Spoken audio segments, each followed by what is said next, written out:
이 아침에 나눌 하나님의 말씀은 요한 2서 1장 10절에서 11절까지 말씀입니다. 요한 2서 1장 10절에서 11절 말씀, 우리 함께 말씀을 읽습니다. 누구든지 이 교훈을 가지지 않고 너희에게 나아가거든 그를 집에 들이지도 말고 인사도 하지 말라. 그에게 인사하는 자는 그 악한 일에 참여하는 자임이니라. 아멘. 기도드리겠습니다. 하나님 감사합니다. 이 아침에도 우리에게 생명 주시어서 하나님을 예배하게 하시니 감사합니다. 우리의 삶을 통하여 하나님을 예배하고 하나님을 높이며 하나님의 뜻을 날마다 분별하며 그 뜻 앞에 순종할 수 있도록 도와주시옵소서. 하나님은 우리의 창조주이시고 하나님은 우리의 구원자이시고 우리의 생명이십니다. 하나님, 오늘도 우리를 인도하시고 우리의 걸음걸음 위에 하나님의 성령으로 동행하셔서 하나님의 뜻을 증거하며 살도록 저희들을 도와주시옵소서.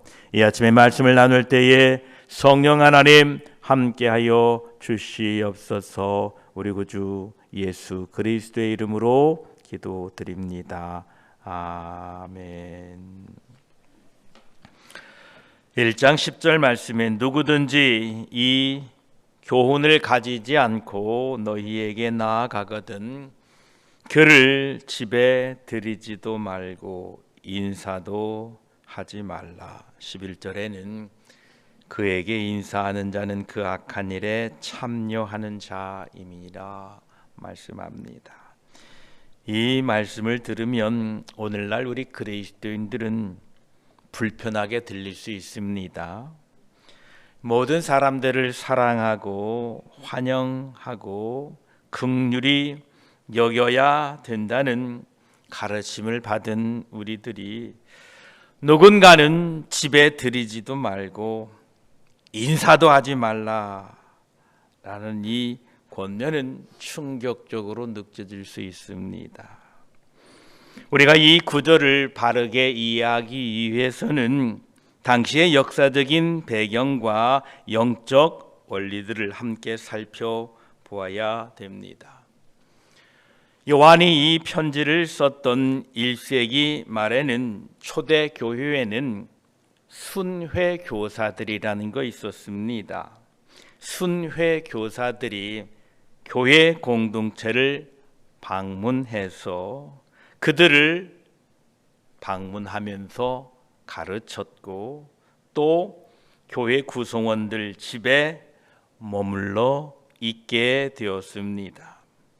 요한계시록 2장 2절에 보면 내가 내 행위와 수고와 내 인내를 알고 또 악한 자들을 용납하지 아니한 것과 자칭 사도라 하되 아닌 자들을 시험하여 그들의 거짓된 것을 내가 드러낸 것과 라고 말씀하고 있는데 초대교회에는 이렇게 거짓 사도들이 많이 등장을 했고 또 이러한 순회 교사들이 교회를 방문하고 가정을 방문해서 거짓 이단 사상들을 가르치게 되었습니다. 특별히 이 요한의 시대에는 예수 그리스도의 성육신을 부인하는 영지주의 세계 이 수단 영지주의 이단들이 아주 급속히 확산되고 있던 때였습니다. 요한이서 이 7절 앞장 1절 7절에도 미혹하는 자가 세상에 많이 나왔나니 이는 예수 그리스도께서 육체로 오신 것을 부인하는 자라. 이런 자가 미혹하는 자요 적 그리스도니라 이렇게 말씀합니다. 당시에 이단들은 예수 그리스도의 신성은 인정하면서 그분이 육신을 입고 육신을 가지셨다라는 사실은 부인했습니다. 이 기독교의 신앙의 핵심은 성육신과 십자가의 구원입니다. 이것을 부정하는 것은 심각한 오류요 이단입니다. 당시 중동 사회의 문화 중에 하나는 환대라는 문화가 있었습니다. 이것은 그들의 신성한 의무라고 생각했습니다.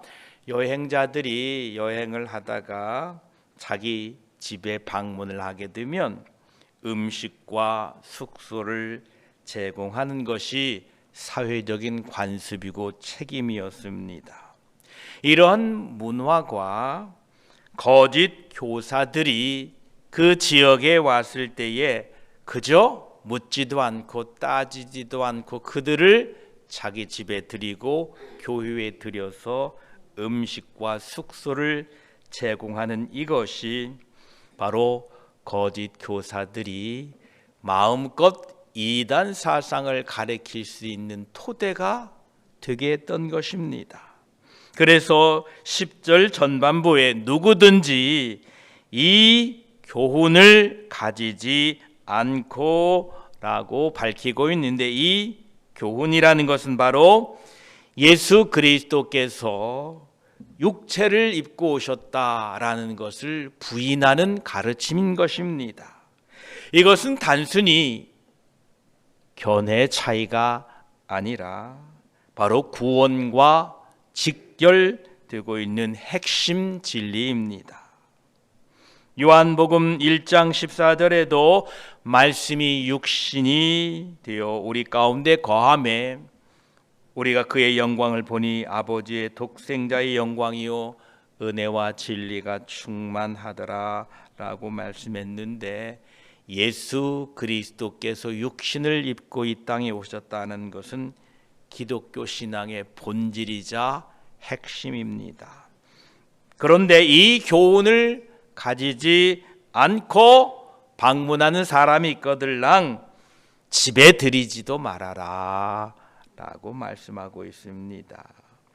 여기 10절 중반에 나오는 그를 집에 들이지도 말라라고 했는데, 이 집은 단순히 개인적인 주택뿐만 아니라 당시의 가정교회의 모습입니다. 가정교회를 집에서 시작했기 때문에 초대교회가 주로 성도들의 집에서 모임을 가졌기 때문에 누구든지 예수 그리스도께서 육체로 오신 것을 부인하게 되면 그러한 사람들은 여러분의 집에도 들이지 말고 가정교회에도 들이지 마라, 이렇게 권면하고 있는 것입니다. 사도행전 5장 42절에도 또 날마다 성전에 있든지 집에 있든지 예수는 그리스도라 가르치기와 전도하기를 그치지 아니하리라, 이렇게 말씀했는데, 여기에 나오는 성전은 예루살렘 성전이고 집은 가정이 될 수도 있고 또한 그 당시에 가정교회가 될 수 있습니다. 이처럼 사도 요한은 예수 그리스도께서 육신을 입고 오셨다는 이 그리스도 성육신을 가르치지 않고 누구나 예수 그리스도를 전파하게 되면 그런 사람들에게는 집에 들이지도 말고 또 더 나아가서 이번에는 인사도 하지 말라라고 말씀합니다. 여기에서 인사라는 것은 단순히 그냥 안녕하십니까, 잘 계셨습니까 라고 인사하는 그 의미가 아니라, 여기에서 인사한다는 것은 예수 그리스도의 성육신을 부인하는 사람들에게는 환영한다, 또한 그들의 이론을 승인한다라는 이런 의미가 인사한다라는 것입니다. 이 유대 그 지역의 인사법은 샬롬입니다. 평안하십니까? 샬롬입니다. 이 샬롬의 의미는 그저 안녕하십니까 라는 이 의미를 넘어서 당신을 환영하고 또한 당신의 사상을 받아들이고 당신을 존중합니다 라는 이 의미가 바로 샬롬인데, 예수 그리스도의 성육신을 부인하는 사람들에게는 샬롬하지 말아라, 나는 당신의 그 사상을 받아들일 수 없다라는 의미에서 인사도 하지 말라라고 이렇게 권면하고 있는 것입니다. 그러면서 11절에는 한 걸음 더 나아가서 그에게 인사하는 자는 그 악한 일에 참여하는 자임이라 이렇게 또 선언하고 있습니다. 왜 거짓 교사들에게 인사하는 것이 악한 일에 참여하는 것이 될까요? 당시에 공개적으로 누군가에게 샬롬하고 인사하는 것은 그 사람을 환대하는 의미가 됩니다. 즉 이 말은 거짓 교사들에게 샬롬하는 것은 그 거짓 교사들을 공식적으로 환영하고 그들을 인정한다라는 의미입니다. 그래서 그들에게는 샬롬도 하지 말아라 이렇게 당부하고 있는 것입니다. 요한 3서 1장 11절에도 악을 행하는 자를 본받지 말고 선을 본받으라 라고 말씀하고 있습니다. 오늘날 우리가 받은 이 예수 그리스도에 대한 진리는 타협할 수가 없습니다. 오직 사람에게 주어진 구원의 길은 하나님의 아들이신 예수 그리스도 그분께서 사람의 옷을 입으시고 이 땅에 오셔서 십자가의 대속의 제물로 죽으심으로 그 대속의 사랑으로 우리가 구원을 받았습니다. 사도 요한의 이 강력한 경고는 진리의 중요성을 강조합니다. 기독교 신앙 안에서 모든 교리가 동등한 중요성을 갖는 것은 아닙니다. 예를 들어서 침례와 세례, 중요한 교리이지만 침례이면 어떻고 세례이면 어떻습니까? 그 뜻과 의미를 바로 이해하면 됩니다. 그래서 세례 받았다고 천국 가고 안 가고가 결정되는 게 아닙니다. 꼭 침례를 받아야 구원받는 것도 아닙니다. 이러한 교리는 중요하지만 그렇다고 해서 이 교리가 구원에 큰 걸림돌이 되지는 않습니다. 그러나 예수 그리스도의 성육신과 같은 이 핵심 진리는 타협할 수 없는 영역입니다. 어느 교파나 어느 교단이나 어느 누구를 막론하고도 교파는 다를 수 있고 교단은 다를 수 있고 믿는 성향은 다를 수 있지만 예수 그리스도께서 육신을 입고 이 땅에 오셔서 십자가에 달려 죽으셨고 부활하셨고 다시 오신다는 이 교리는 결코 타협의 대상이 아니다라는 것입니다. 예수님이 오직 길이요 진리요 생명이라는 이 진리는 타협할 수 없다는 것입니다. 이러한 진리는 단순히 지적 동의, 지적 알미의 문제가 아니라 우리 구원과 직결되는 문제이기 때문에 우리는 결코 이러한 진리를 세상 것과 타협하거나 이단의 사상에 동조해서는 안 됩니다. 그래서 요한은 누구든지 이 교훈을 가지지 않고 너희에게 나아가거든 그를 집에 들이지도 말고 인사도 하지 말라. 인사를 하게 되면 그 악한 일에 참여하는 자가 된다라고 말씀하고 있는 것입니다. 오늘날에는 우리가 이 인터넷 세상을 살고 있는데 우리의 물리적인 집, 우리 물리적인 교회뿐만 아니라 이 디지털 공간에도 집과 같은 공간이 있습니다. 여러분이 구독하시는 유튜브 채널, 팔로우 소셜 미디어, 계정, 이런 블로그, 이런 것들이 우리 집과 같은 의미를 띠고 있습니다. 여러분, 이러한 집에 혹시 방문할 때에 그 집이 어떤 집인지 잘 여러분 분별하고 방문하시길 바랍니다. 그 콘텐츠가 성경의 핵심 진리와 일치하는지 신중하게 평가하고 우리는 잘 주의해야 될 것입니다. 그냥 보기 좋고 즐겁다고 그래가지고 그런 집에 자주 들락거리시면 안 됩니다. 또 여러분, 이 소셜 미디어나 인터넷에서 인사하기란 어떤 의미가 있느냐? 여러분 유튜브를 보게 되면 보고 좋아요, 공유해 주세요, 추천해 주세요 라는 이러한 인사가 요즘 우리가 흔히 접하는 인사입니다. 우리가 소셜 미디어의 어떤 내용을 좋아요, 공유하기, 추천하기를 누른다라는 것은 단순한 개인적인 호감을 넘어서 그 메시지에 대하여 나도 인정하고 동참한다라는 뜻을 가지고 있습니다.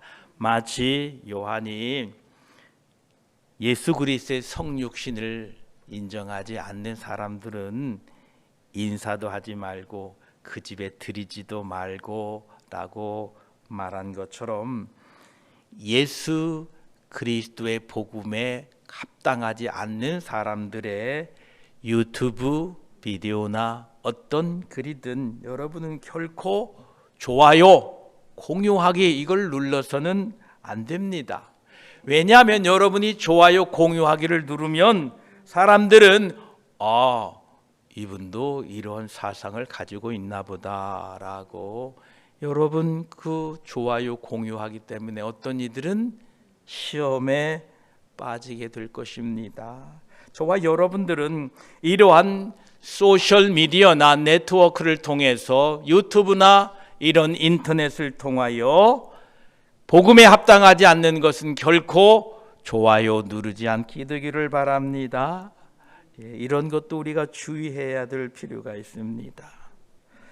오늘 요한일서 1장 10절로 11절까지의 경고는 우리에게 진리의 중요성과 거짓 가르침의 위험성을 다시 한번 생각하게 합니다.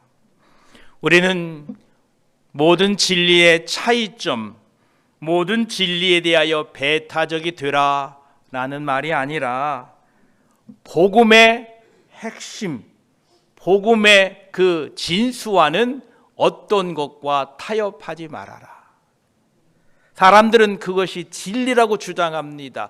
맞다라고 주장합니다. 성육신 안 했다라고 주장합니다. 그러나 우리가 받은 진리는 그것이 아닙니다.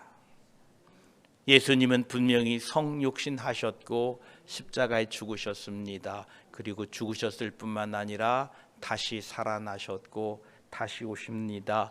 이 진리는 타협해서는 안 됩니다.